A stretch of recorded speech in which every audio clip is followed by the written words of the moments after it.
بسم اللہ الرحمن الرحیم۔ عزیز دوستو، السلام علیکم۔ کہانی کا باقاعدہ آغاز کرتے ہیں۔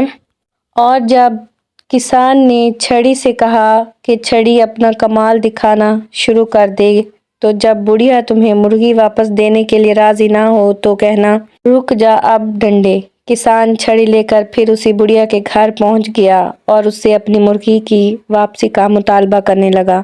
جب بڑھیا نے مرغی کے بارے میں اپنی لا علمی کا اظہار کیا تو کسان نے کہا، چل میرے ڈنڈے اپنا کمال دکھا۔ کسان نے یہ بات کہی ہی تھی کہ ڈنڈا بڑھیا پر برسنا شروع ہو گیا۔ بڑھیا بہت چیخی چلائی مگر کسان بالکل خاموش رہا اور چارپائی پر بیٹھ کر اس کا تماشا دیکھنے لگا۔ آخر بڑھیا کب تک ڈنڈے کی چوٹیں برداشت کرتی۔ کچھ ہی دیر بعد وہ کسان سے کہنے لگی کہ اپنے ڈنڈے کو روکو، تمہاری مرغی میں ابھی واپس دیتی ہوں۔ یہ سن کر کسان نے کہا، رک جا اب ڈنڈے، اور ڈنڈے نے برسنا ختم کر دیا۔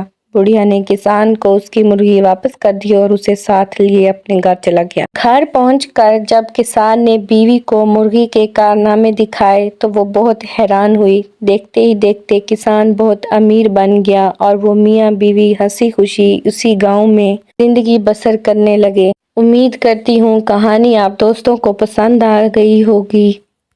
کہانی پسند آ جائے تو ویڈیو کو لائک اور شیئر ضرور کریں۔ شکریہ۔